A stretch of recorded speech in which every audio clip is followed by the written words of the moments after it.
Hey scholars, Walter Bowne here, giving you an introduction today on the great poet Walt Whitman, who Harold Bloom said was the center of the American canon. So he places Whitman right there at the head, the prophet angel, Walt Whitman, the poet angel. All right, let's get started. All right, Walt Whitman actually felt he was Emerson's call for a new voice in American letters. If you've studied Emerson enough with his American Scholar, Nature, New Laws, let's move away from European influence. Whitman said, "Here I am." And of course, he opens Leaves of Grass with "Oneself I sing, a single separate person, yet the word democratic, the word en masse." What we see differently here with Whitman is a single separate person, the power of the individual that we see in Thoreau and Emerson. What we see differently, of course, is Walt Whitman belonging to America, belonging to the group, uttering the word democracy in mass. So he sings of the female form, the male form. We do not get that in Thoreau and Emerson, right? The female equally with the male I sing, that is very, very different, right? The modern man I sing. So here is Walt Whitman, not Harvard educated, all self-taught, from Long Island, working class, farmer kind of guy, leaves his large family in Long Island, Huntington Station. It's right in the middle of Long Island, and you can go there and face the traffic in New York. But once you get out there, it's pretty nice. And he learned by being a reporter. He loafed around on the streets of New York, listened, and learned from the streets. All right, so very, very different. He was not reading German. He was not reading Latin. He was not reading Greek. He's just the common guy. And here I am. And he knew, he said, "Emerson, here I am." And he wrote, and here's Emerson. And he says, I read your book, Leaves of Grass, and I think it's, I greet you at the beginning of a remarkable, I'm paraphrasing, remarkable career. And of course, Whitman uses Emerson's name in Emerson's letter to publicize his book. Let's just say you're writing a work of Gothic horror, and you send Stephen King a copy of it. He sends you a letter back saying, "Wow, yeah, you're really good. I think you're going to go far." And then you publicize this on your book that you self-publish without Stephen King knowing it. All right, so this is what Whitman does. Whitman actually wrote his own cover stories. He would write his own reviews under a different name, send it to newspapers to advertise Leaves of Grass. And here's Emerson's, "Dear Sir, I am not blind to the worth of the wonderful gift of Leaves of Grass. I find it the most extraordinary piece of wit and wisdom that America has yet contributed." That's a lot of praise. Right? I'm not sure Emerson here was being using hyperbole, but of course we know Emerson, of course, was correct. "I'm very happy in reading it, as great power makes us happy." Right? So imagine getting this in 1855. You're this dude, Whitman, and you get this from the greatest intellectual in America, Emerson, and you're on cloud nine, right? And this is part of his letter, Walt Whitman's letter to Emerson. You're the father. You've done all these great things, and in these poems, young men of the 8 states shall be represented, for they outrival the best of the rest of the earth. So this idea that I am the epitome of America, I am Captain America. And if you read enough Whitman, his Leaves of Grass, this guy encompasses the North, the South, the East, the West, the city. You don't get cities in Emerson and Thoreau. You get the cities in Whitman. You get prostitutes in Whitman. You get slaves in Whitman. You get all sorts of things. You get sex in Whitman. You do not get any of that stuff with Emerson and Thoreau. All right, early years. "A morning glory at my window satisfies me, then the metaphysics of books." Okay, this is straight out of, this is still the Romantic period, at least until 1861. So Whitman is incorporating this idea of nature. And of course, he's self-taught. Here's his house, Huntington Station. That's the lilacs right here, which made famous in his When Lilacs Last and Dooryard Bloomed. This is in Huntington Station, Long Island. He uses a variety of stylistic devices, all right, a ton of poetic devices, assonance, consonants. You can just keep going down the list.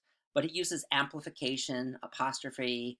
He catalogs, enumerates things, anaphora, repeating a sequence of words. He uses epistrophe, repeating at the end of words. He uses extended metaphor, allusion, antithesis, tons of stuff, right? These are some of the big ones that he uses.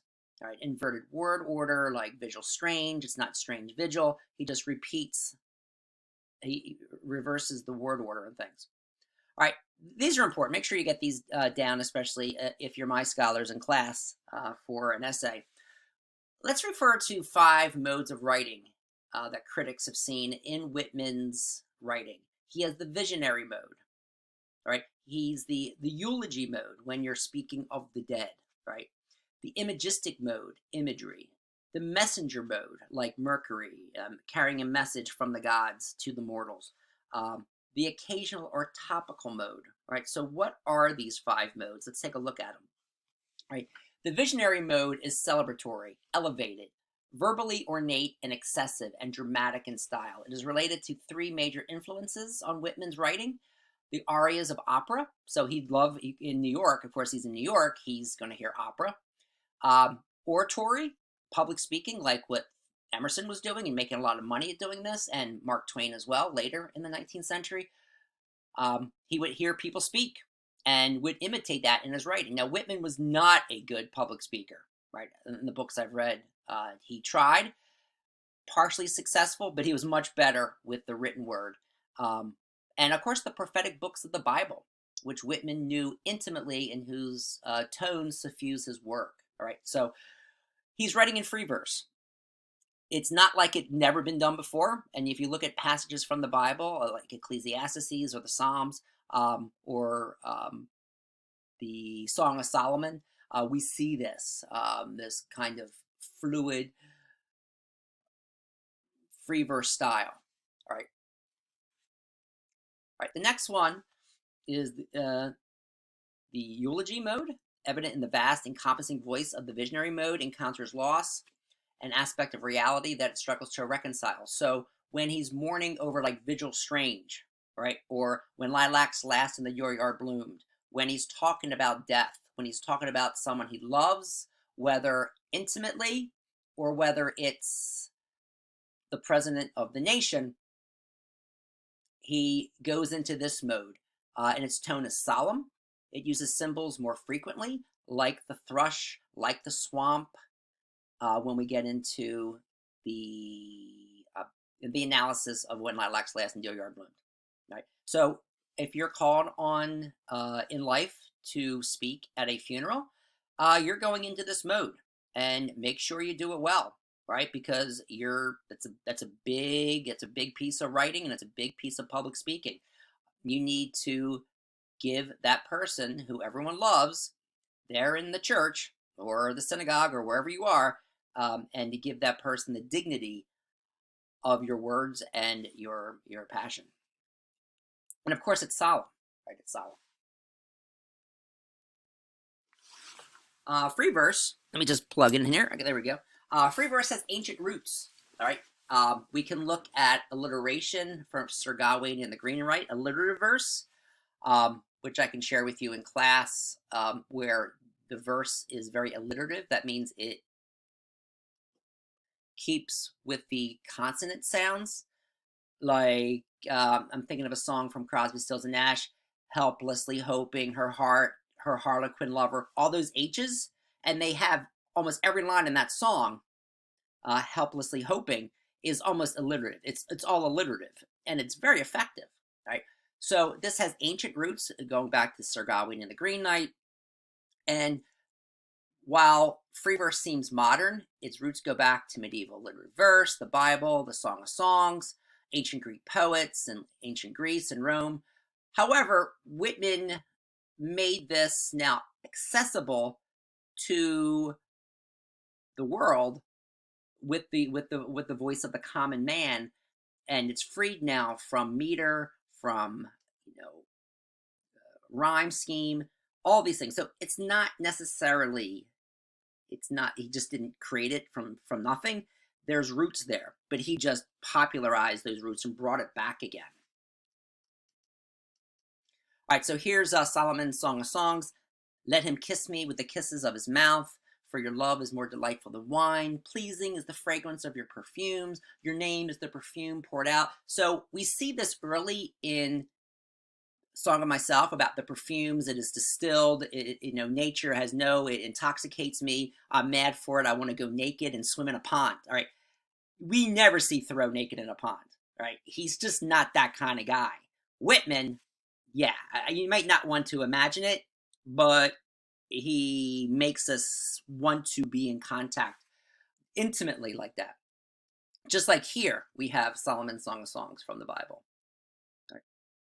Okay, here we have the third one, the imagistic mode. It's the sense of vision that was profound importance to Whitman, for it gave way to his visionary experiences. He would forego the vision.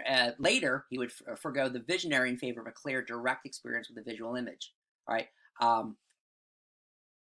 So, imagistic modes like Calvary crossing a ford from drum taps. It's the image, right? It's the it could be extended. That poem is very short. But oftentimes when you read Whitman, saying, okay, what mode is he working in here? Because he switches, right? Yes, A Vigil Strange is a eulogy.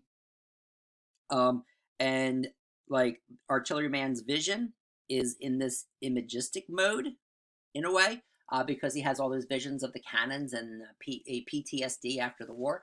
So as you're reading the different poems from Whitman, think about what mode he is operating in. All right, we also have the messenger mode. In messenger mode and the occasional topical modes, we see the influence of Whitman's past as a public speaker and as a journalist. And he was a journalist, right? A lot of writers start as journalists. Hemingway, Poe, Steinbeck. I mean, there's so many that started as journalists.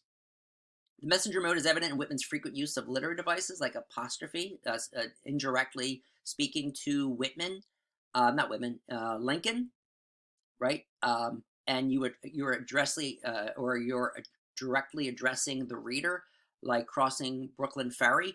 He's speaking to us. That poem is so haunting because he's writing this knowing we're going to be reading and going on ferries and going on trains, much like he did.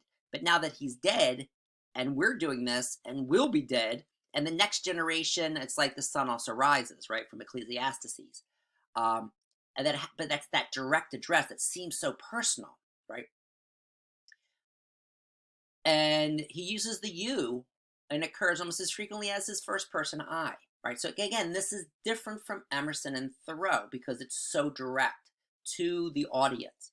Having received much of his education in the circuits of public lectures, Whitman constantly trying to evoke in written form public speaking, as if you're directly addressing the reader and the speaker or the listener in front of you. You know, it's very different when you're giving a speech versus writing an essay. All right, the topical mode, having received much of his education in the circuits of public speaking, it's akin to like public radio or public television today. Whitman was constantly trying to evoke in written form the effect of a public speech. Right? The political nature of many of these speeches would also have satisfied Whitman. Right? So topics like, let's talk about the Fugitive Slave Act or the shipwreck of the San Francisco in 1853. So these are topics like you would have, or today we're going to be talking about immigration control. Today we're going to be talking about the Great Depression or reasons why we should build the wall for Trump and blah, blah, blah. So these are topics, right? Topics, topical mode. All right, of course, Walt Whitman, as a good romantic, celebrates the self, but he's not an egomaniac, all right? He's not a megalomaniac. He's not self-consumed, because when I read, I celebrate myself and sing myself, and what I assume, you shall assume, I'm feeling like, wow, he really likes him, so I should like myself too. Of course, some big topics, rather than the self, of course, is American democracy, right? Oh, Captain, My Captain, of course, Abraham Lincoln, the famous, one of the only poems, of course, that rhymes and has a meter. But American democracy just drips all over the place. He talks about Kentucky bluegrass. He talks about North and South. And if you read Walt Whitman's biographies, you see sympathy for the South. You see sympathy for the North. You see just an all-encompassing soul. Sometimes he switches gears a lot of times, and sometimes if you read the biography, you get a little annoyed at Whitman for maybe like giving the South a little bit too much credit or whatever. But when it comes to his poetry, he is definitely all about American democracy. And of course, if you read Civil Disobedience, you don't get that idea of disobedience in Whitman as much, of course, as you do in Thoreau when he's talking about democracy and the good things about government, keeping the country together, as Lincoln and the Boys in Blue were trying to do. Another big topic is, of course, the nature of death. What is death for Whitman? What is his attitude toward it? What happens to us after death? How does death help define what it means to be Jesus? To be human. I'm sorry, I'm thinking about my next line. Harold Bloom has called Walt Whitman sort of like the American Jesus. Not to be sacrilegious. The idea, though, I am here to give the good news to the people of America, and I am like the prophet angel. And is that a big ego? Of course it is. But did he deliver the goods? Yeah, of course he delivered the goods. It's called Leaves of Grass, right? Which he kept editing until his death. There's all these different editions. Unlike Emily Dickinson, very different. He kept editing. There's the deathbed edition. There's the original edition. Most editions that we read are the deathbed edition. So it's the definitive. It's how his poems, he wanted how his poems did be presented. Of course, when he was young and self-publishing, he wasn't that popular. People thought he was crazy. Emerson wanted him to tone down the sex when they visited in Boston. And Whitman was like, no, I'm not doing that. I'm not toning anything down. Right? I'm not going to edit and self-censor myself. Of course, the most popular eulogy probably in all of American lit is When Lilacs Last Endure Are Bloomed. We'll be studying that. Very amazing poem. He talks about the role of the poet. What purpose does the poet serve according to Whitman? Of course, Emerson has essays about this, and Thoreau. The role of the poet. The best part of the farm is what the poet can see. It's not what a farmer possesses. All right, if we remember that from Walden. Poets to come, that's you scholars right there, order singers, musicians. You have a job to do, right? And so that is we can see the role of the poet throughout much of Whitman's poetry, right? Another big topic. Well, if you take a look at, I'm not going to show it to you here, but you go to Go Forth, a Levi commercial, the pants, the jeans. They had two of Whitman's poems, America, which is actually a recording of his voice that he did late in life. You can actually hear Walt Whitman speaking. All right, Whitman lived long. He died in Camden, New Jersey, and that's where he settled. And it's of course, Levi's is using Walt Whitman's positive, inclusive message to sell jeans. All right, and it's not too bad of a commercial. He talks about, of course, human sexuality, which, of course, Emerson and Thoreau would never touch or didn't touch directly. And so the beards of young men, of course, we talk about, he talks about a lot of things. It's is it a woman? Is it a man he's with? It doesn't really matter. It's just the person he loves. There is, some evidence that Walt Whitman may have had one failed homosexual experience that had startled him. So Walt Whitman talks a lot about sex. Did he actually have a lot of sex in his life? It doesn't look like he did, but he sure talks about it. But you're a poet. You're a writer. You just write about things, and you imagine things. So Walt Whitman, later in life, especially with the beat poets, saw the gay community with Allen Ginsberg, and the beat poets saw Walt Whitman as a sort of like icon for the outcasts and those that were on the margins of society. So when we study Hal, if we get a chance to study Hal, you'll see this, right? So Walt Whitman has become like this sort of like androgynous liberty, freedom kind of person who loves all forms, So I think the LGBTQ community, Whitman would be very, very comfortable in this community. All right, of course, we could talk about transcendentalism and the body and the soul. He says, I am the poet of the body as well as the soul. Um, Whitman does this better than Emerson and Thoreau, in merging the two. Both are one. Usually the body is seen as corrupt and the soul is what is pure. But what Whitman says, no, the body is just as good as the soul, and the soul needs the body, and the body needs the soul. Right? Pantheism, of course, we see this a little bit in Thoreau and Emerson. But of course, it comes to fruition with Emily Dickinson and Walt Whitman. The doctrine which identifies God with the universe or regards the universe as a manifestation of God.